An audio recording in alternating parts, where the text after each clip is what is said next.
The video you're about to see first aired on the Chat Sports YouTube channel. We will still have some exclusive NFL draft coverage for you right here on the Draft channel by Chat Sports. So if you haven't already, subscribe right now.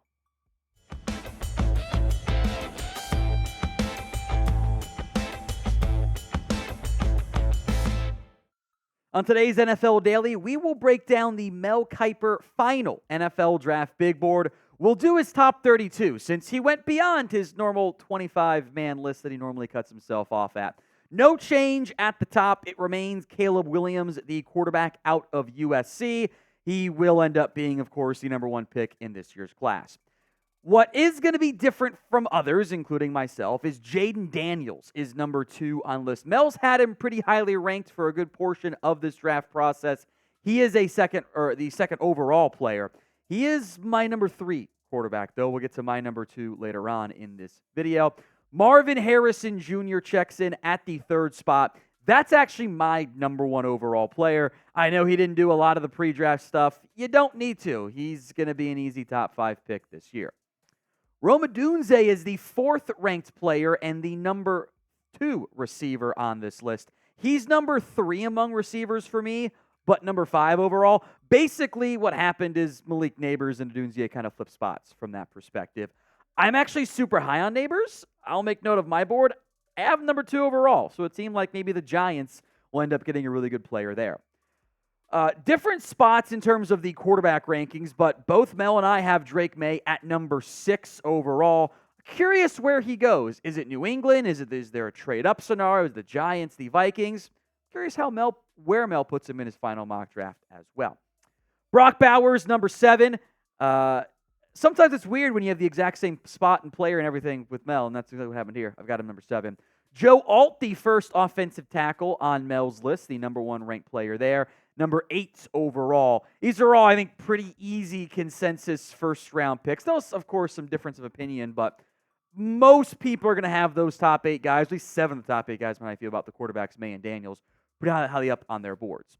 Who do you think is the best prospect in the 2024 NFL Draft? That's the pinned comment on today's video. So if the ad comes on YouTube, it's great. Ignore it. Go vote instead who you have as the best prospect in this year's class. Number 9 is Dallas Turner, the edge rusher out of Alabama. This is the first defensive player, and I think for many, the top-ranked defensive player on Mel's board.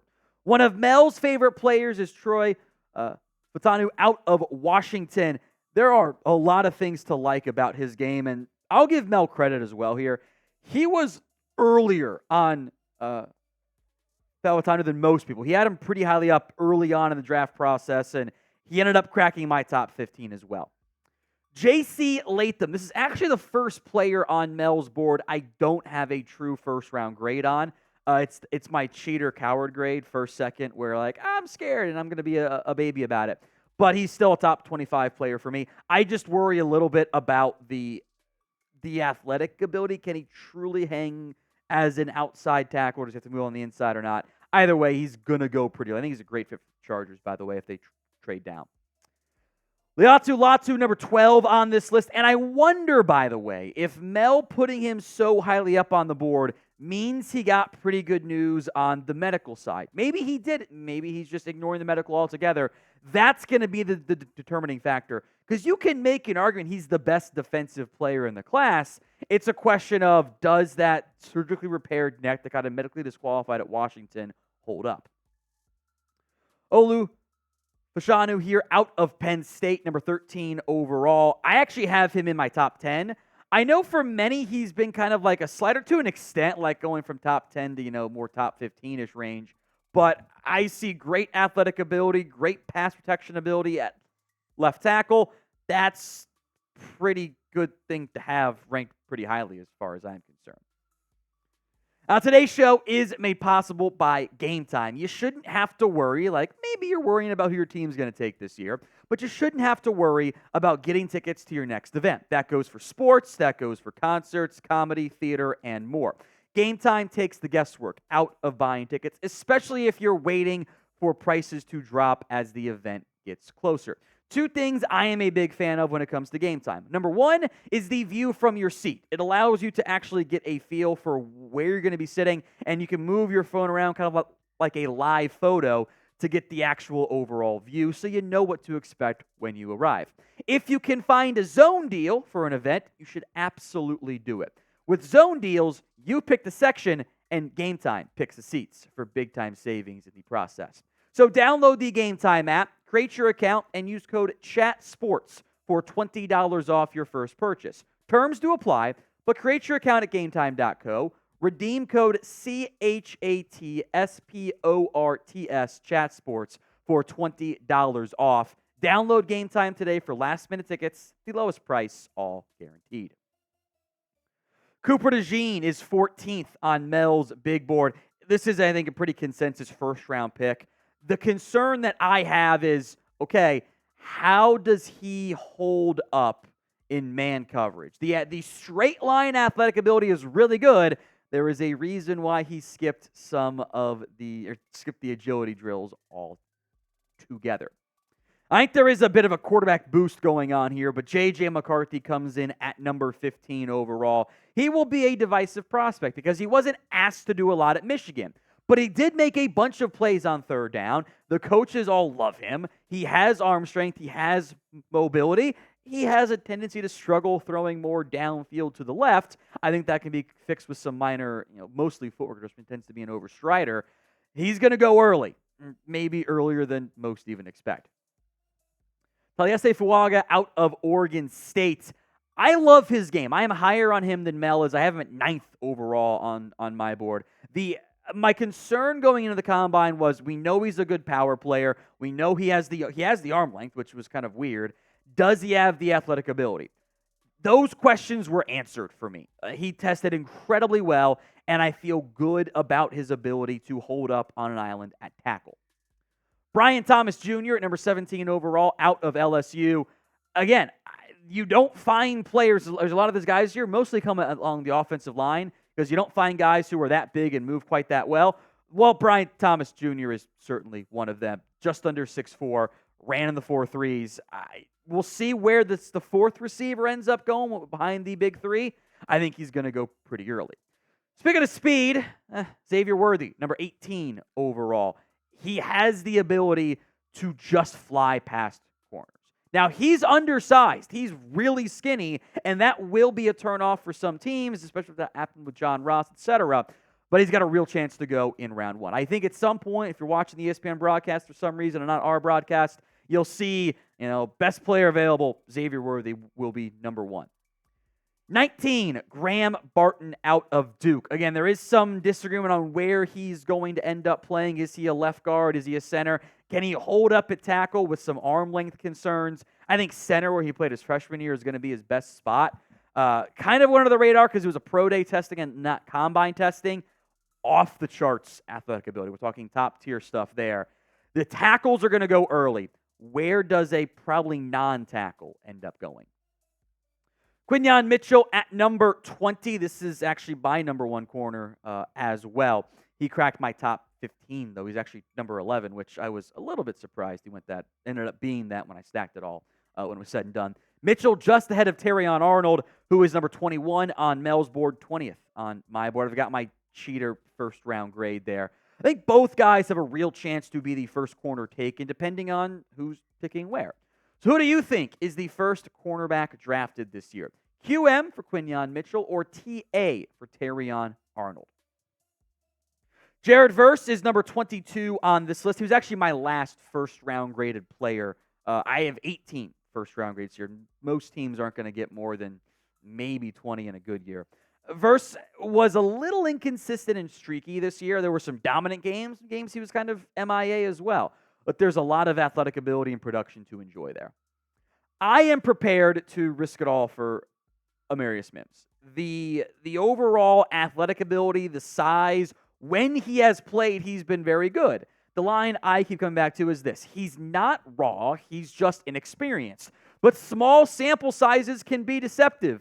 Remember Cardell Jones, how good he looked in that playoff run and then was not good the next year?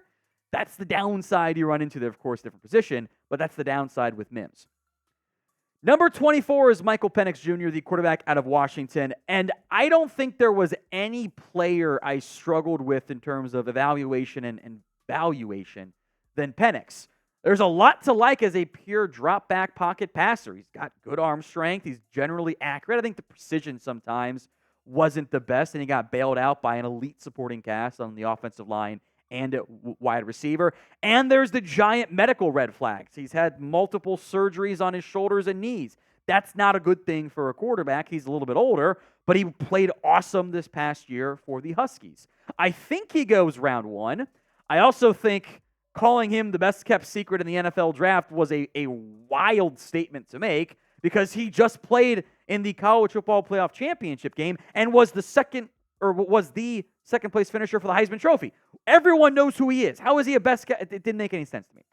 But I think he's pretty clearly better than Bo Nix. I've got him over 20 spots ahead on my board. How many QBs do you think end up going in the first round? Sound off in the comments. Now, Mel normally does 25, but he did his big board, so we'll go to 32 for each of the first-round picks. Nate Wiggins out of Clemson is number 25 on my board. Or on Mel's board, he's 22 for me. So very similar grades from that standpoint. Edgerrin Cooper, and I'll make note, and I'll make this note a couple times overall. For me, at least, once I got out of like the top 25 guys on my board, I don't have any like, I love this guy as a second round grade. Like it got really thin for me of like, these are kind of all more mid to late second round grades for the most part. That includes Texas A&M linebacker Edgerrin Cooper, 35th on the board for me. He is my top-ranked linebacker over guys like Peyton Wilson, Jr. Colson.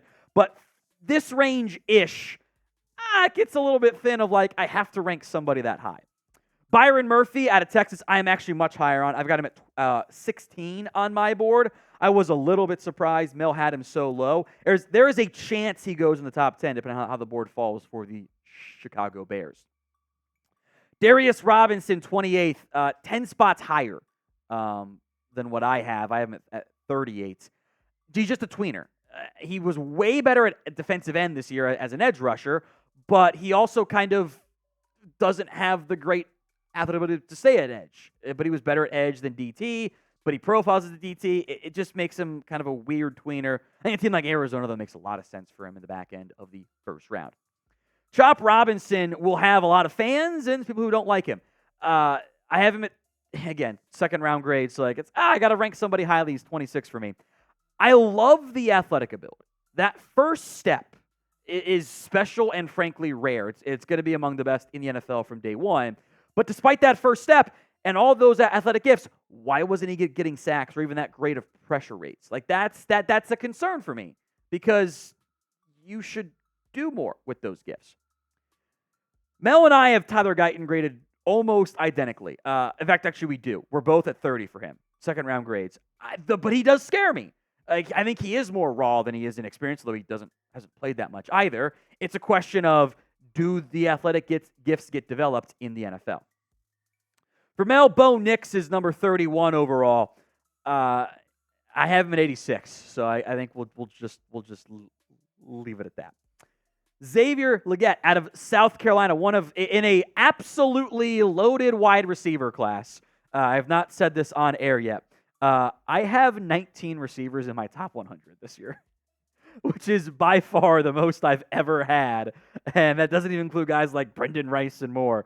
Legette is receiver quote-unquote 12 for me, but he's also in my top 50. So yeah, I don't actually hate that one at all. It really becomes a choose your own adventure ice cream flavor thing when it comes to all of these incredible wide receivers. It's why maybe there's not a run on them in the mid to late part of round one, because they can slide down a little bit. So who did Mel Kiper leave off of his final NFL draft big board? Drop that player name for me in the comments section. Couple names that I am higher on, 4 of which I feel good about, 1 of which I do not, by the way. Johnny Newton at 15. This is Brian Branch 2.0 for me. The NFL can be dumb and allow this awesome defensive player to fall out of the first round, and someone's going to get a steal, or maybe late round 1, whatever. Maybe it's medical things there for Jackson Powers Johnson out of Oregon. He was wildly productive and efficient and successful for the Ducks last year, but there are medical concerns there from hamstring pull at the Senior Bowl. to concussion history, to shoulder, to a hip. Like, there's a lot of red flags that have to be vetted from that standpoint. Couple wide receivers I like a lot. Ladd McConkey and A.D. Mitchell are not the most productive, so they might not be as, if you like the Dynasty people, they're not going to be as high on them. But McConkey can do inside-outside stuff, freak athlete. A.D. Mitchell, freak athlete as well, especially given his size.